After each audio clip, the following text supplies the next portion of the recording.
All right, today we are diving into one of the most intense and honestly influential stories ever told.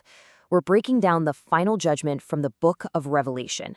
It's this wild story of chain dragons, thousand-year reigns, and a verdict that, well, it echoes for eternity.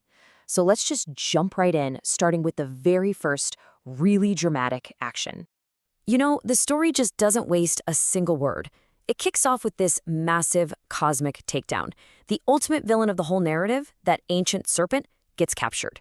Now, this isn't the final battle, not yet, but it's absolutely the move that sets the entire endgame in motion.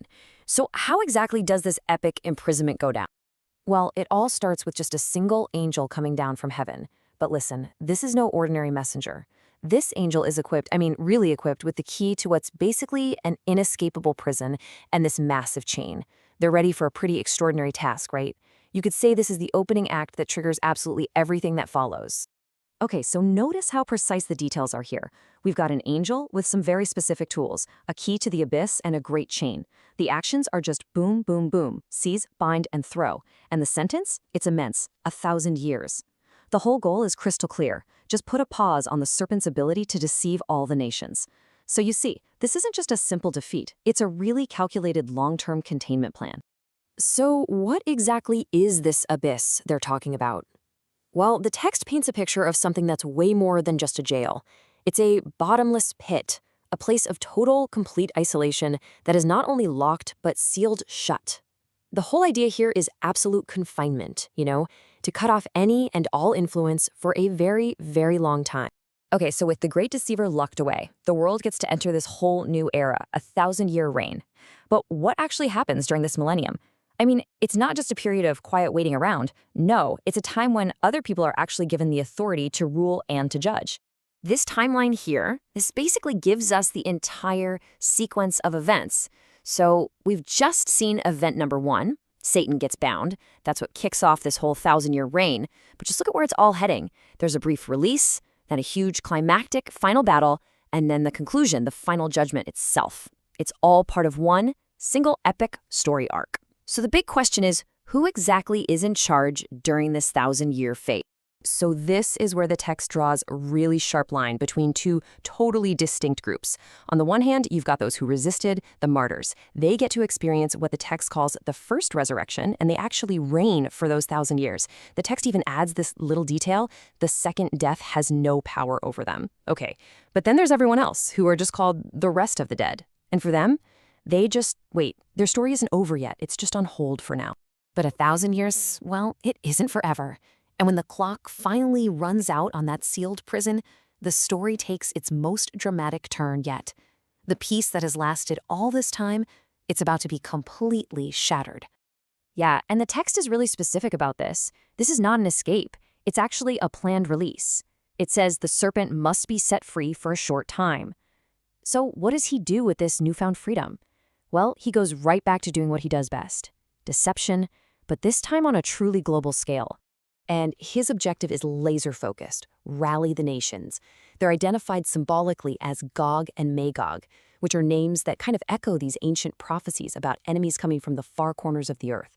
So the entire point of this huge global deceit is to get together one last massive army for one final world-ending battle. And just like that, the stage is set for the ultimate confrontation. You've got the deceived nations of the entire world on one side versus what the text calls the camp of God's people on the other. The text uses this incredible imagery here: an army that is as numerous as the sand on the seashore. Just try to picture that. This isn't just a big army. The point is to make you feel like it's an uncountable, overwhelming force, almost like an infinite tide of humanity, all gathered for one last war. And their movement is basically a global siege. They march across the entire breadth of the earth with only one target in mind: to surround this beloved city, the camp of God's people. The tension is at its absolute peak here. It really seems like all is lost. And then, just like that, it's over. The battle that was built up with this huge, countless army, it doesn't even really happen. The resolution is just instantaneous. It's divine, and it is absolutely final. So what about the deceiver who started this whole thing? Well, there's no more temporary prison this time around. Nope. This sentence is final.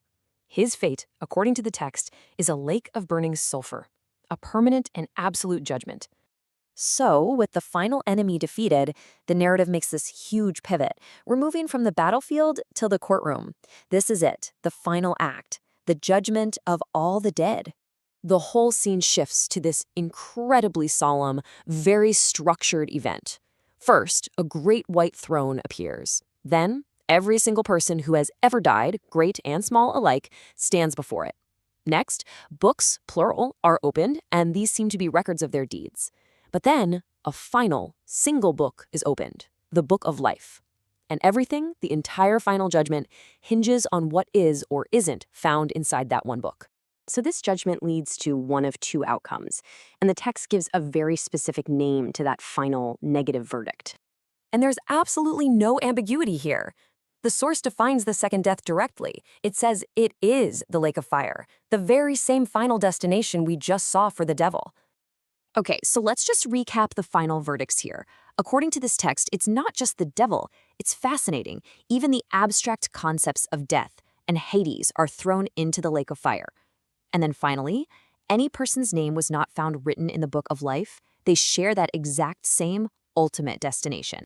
And all of that leaves us with one really powerful, lingering question, doesn't it? The story describes these books that record everything a person has ever done. And yet the final verdict, the one that decides everything, it all comes down to a single question. Is their name written in the Book of Life? So, what does that tell you about the ultimate nature of this judgment? That's the big thought this epic story leaves us to ponder.